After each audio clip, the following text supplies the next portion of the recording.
The soft hum of the air conditioning in my office was a stark contrast to the storm of thoughts swirling in my mind. I'm Anna, a 28-year-old lawyer. My life now is a far cry from the turmoil of my childhood, a past I kept locked away, even from those closest to me. The serenity of my office was shattered by the ringing of my phone. The display showed an unknown number, yet something about it felt ominously familiar. With a hesitant hand, I answered. Anna speaking, I said, my voice a blend of professionalism and caution. Anna, it's your father, came the voice, laced with a nervousness that did nothing to calm my rising apprehension. A chill ran through me. It had been over a decade since I last heard that voice, a voice that once meant safety and love but had become a symbol of betrayal and pain. Why are you calling me? I asked, my words sharp, cutting through the silence that followed his introduction. I'm in trouble, Anna. Financially. I need your help, he said, his voice cracking slightly. His plea, however sincere it might have been, ignited a fire of resentment within me. My help? Now you need me after all these years? I retorted, disbelief and anger intermingling in my tone. Yes, I wouldn't ask if it weren't serious. I'm really in a bind, he continued, desperation creeping into his voice. You stopped being my father a long time ago.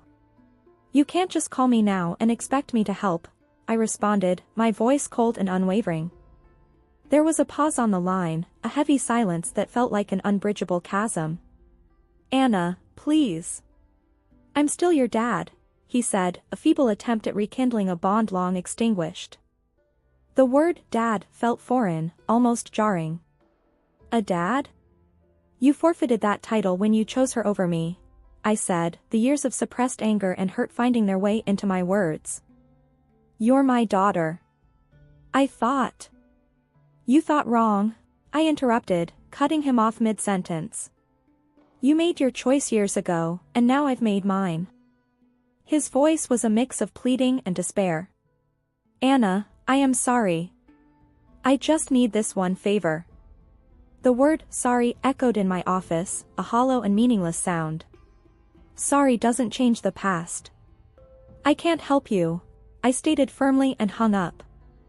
My childhood, before the age of 10, was filled with love and laughter, a testament to the wonderful life my parents and I shared in our small rented house. My mother, a beacon of joy and kindness, filled our days with warmth and our nights with stories and dreams. My father, once a playful and caring man, would spend evenings playing games with me or teaching me little things about the world. Our home was a cocoon of happiness, where every day was an adventure and every night a sweet dream. But our blissful life came to an abrupt halt with my mother's untimely death. The house that once echoed with laughter and love turned into a silent mausoleum of memories. I remember walking through the rooms, each corner a stark reminder of her absence. The loss was unbearable, not just for me but for my father too, who had lost the love of his life. However, the depth of his grief seemed to diminish quickly, much to my confusion and dismay. Within just a few months, he brought home Marissa, a woman who was to take a significant role in our lives. I recall the day he introduced her, a day that marked the end of my cherished childhood. Anna, this is Marissa.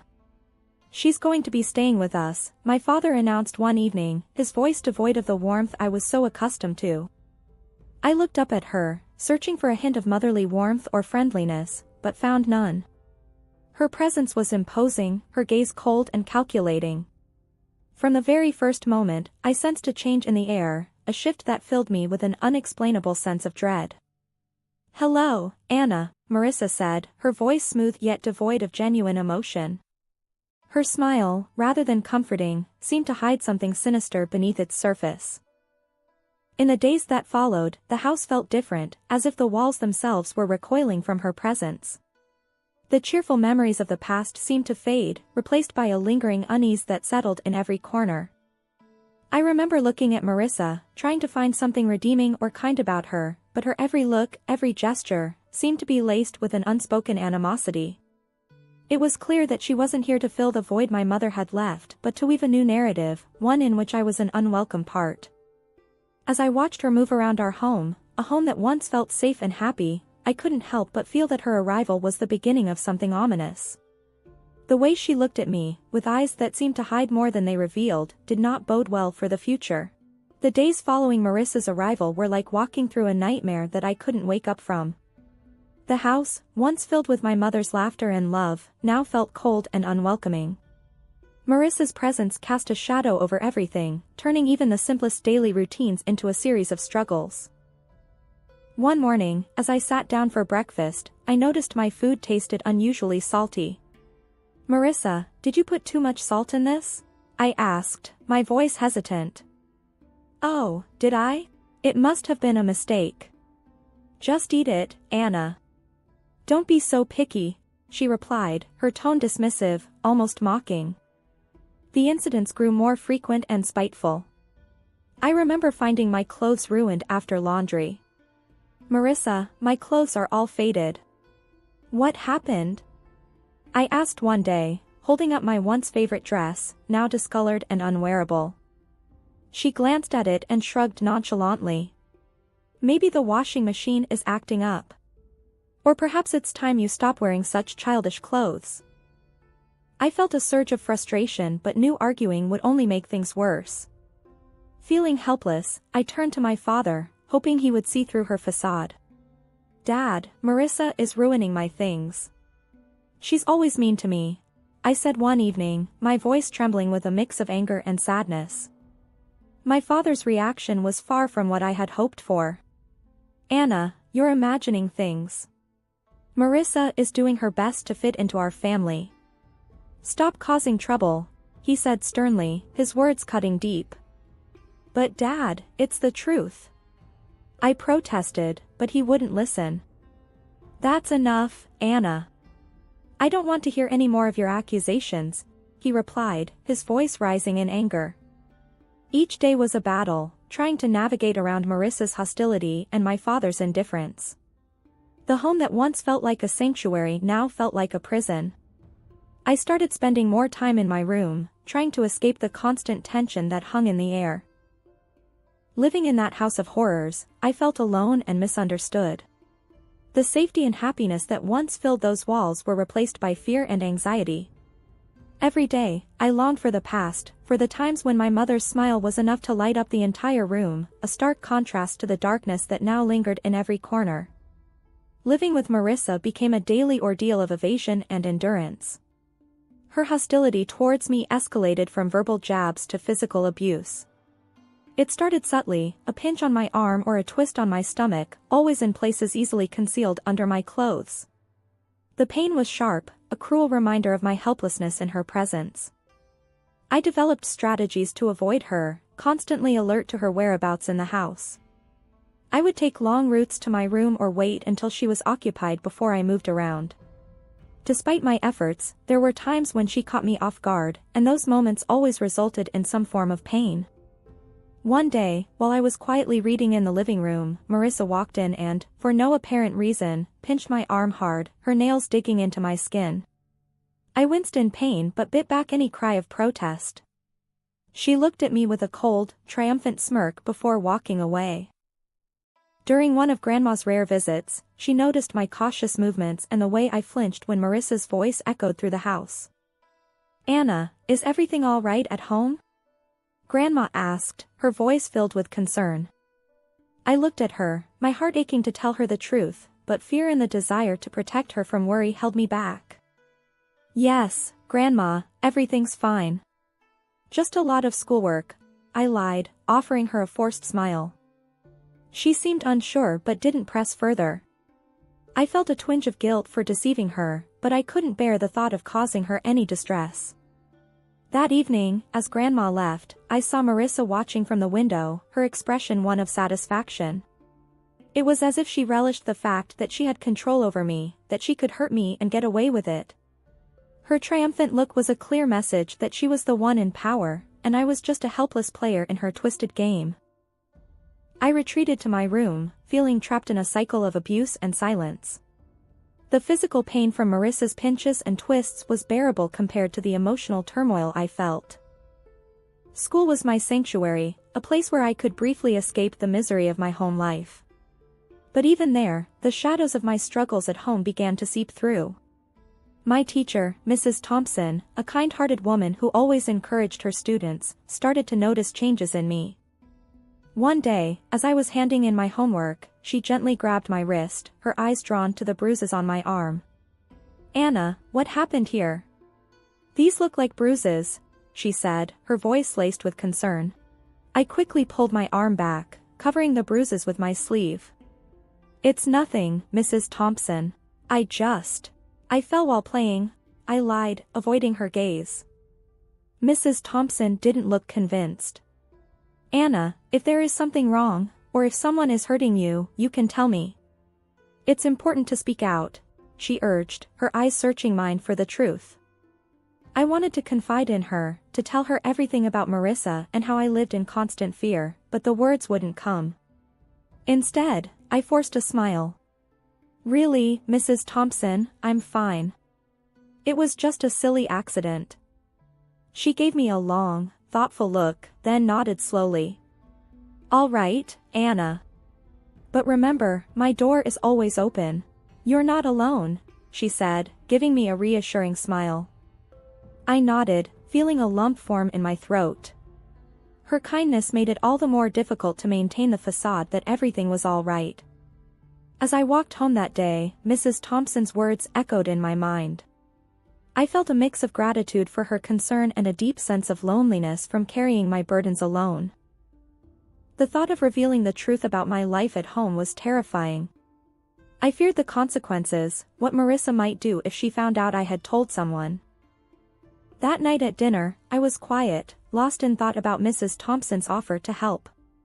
Marissa noticed my silence. "Why so quiet tonight, Anna? Cat got your tongue?" she asked in a mocking tone. I just shook my head and continued eating, trying to make myself as small and unnoticeable as possible.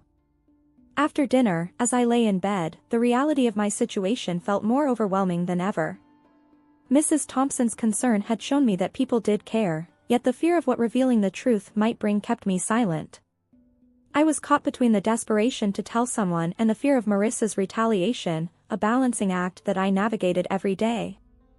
The day my teacher, Mrs. Thompson, decided to involve my father was a day filled with anxiety and dread for me. I sat in the principal's office, fidgeting nervously, my mind racing with fear about how my father would react. When he finally arrived, his face was stern, his eyes betraying a mix of irritation and embarrassment. "What's this about, Anna? Why am I being called to your school like this?" he demanded, his voice sharp as he walked in. I glanced at Mrs. Thompson, seeking a semblance of support. Swallowing hard, I tried to find my voice. "Dad, Mrs. Thompson she saw the bruises," I stammered, feeling the weight of his gaze on me. Before I could explain further, he interrupted, his anger palpable. "Bruises?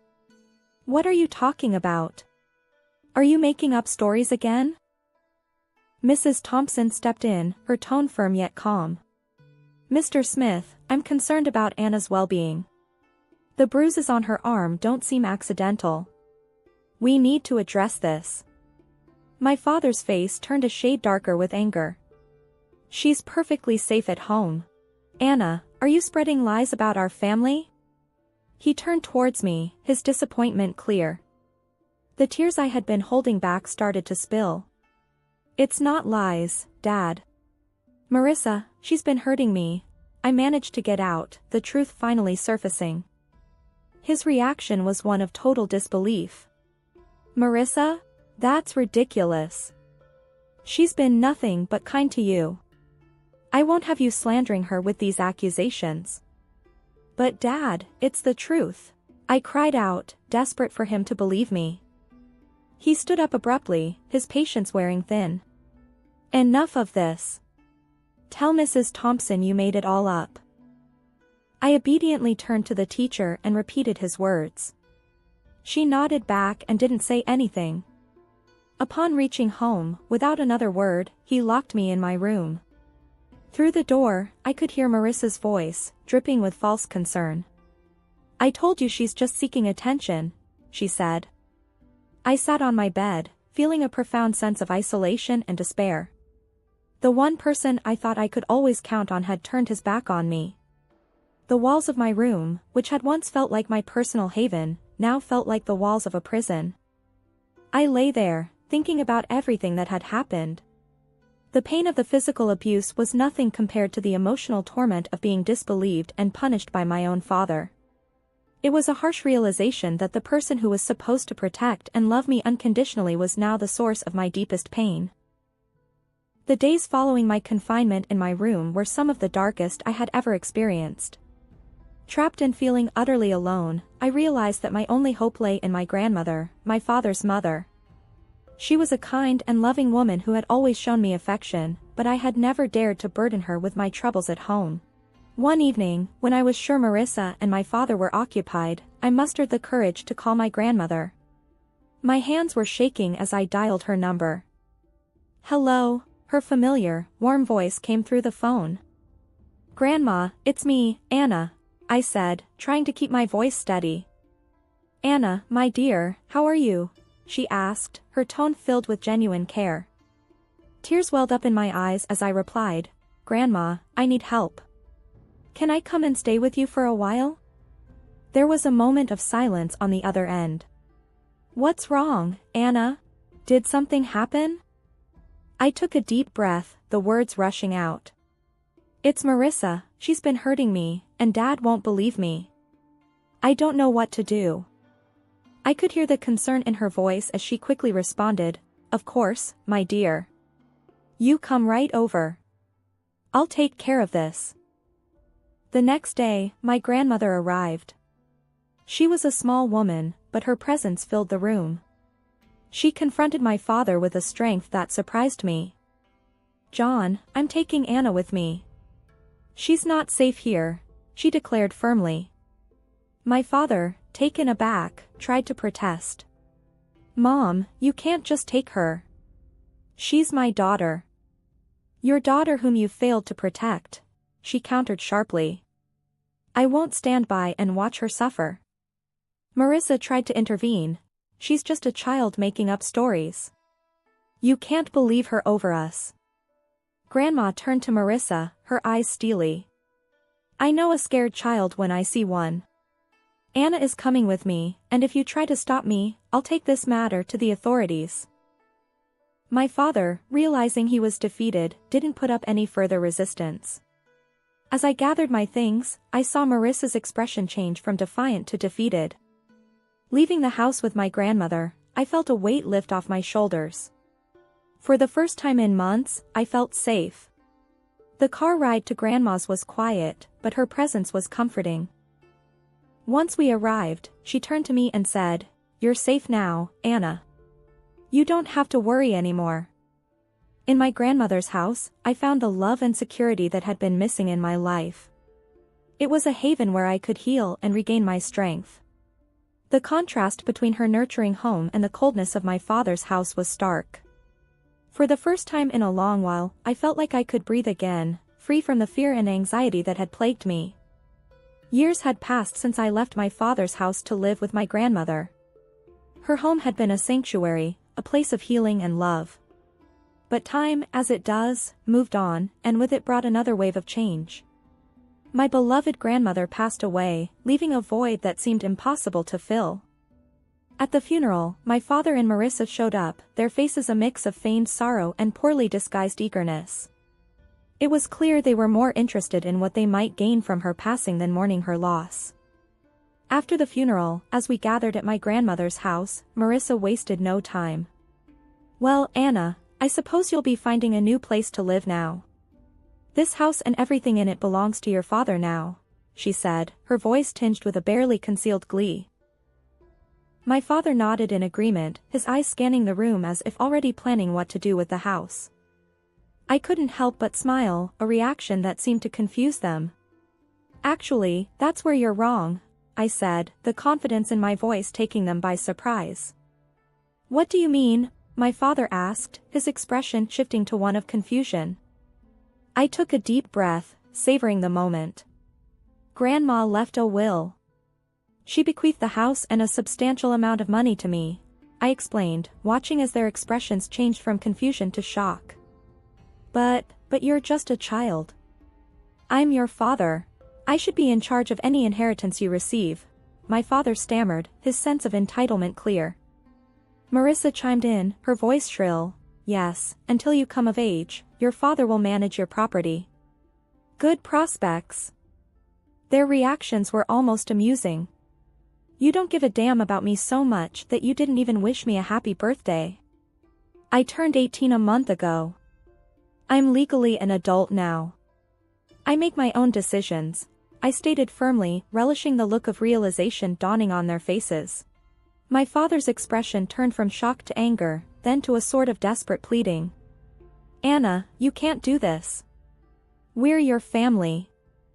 I looked at them, memories of my childhood flooding back. You stopped being my family a long time ago, I said, my voice steady. Marissa stepped forward, her tone now begging, at least let us stay in the house. We have nowhere else to go. We have not extended the lease of our house. I shook my head. This is my house now. You'll need to find somewhere else. As they left, the weight of years of pain and neglect seemed to lift off my shoulders. I stood in the house that was now mine, a house filled with memories of my grandmother's love, and felt a sense of closure. The echoes of the past my father's call stirred remained. I sat there, phone in hand, feeling a tumult of emotions. Anger, betrayal, and a sense of injustice.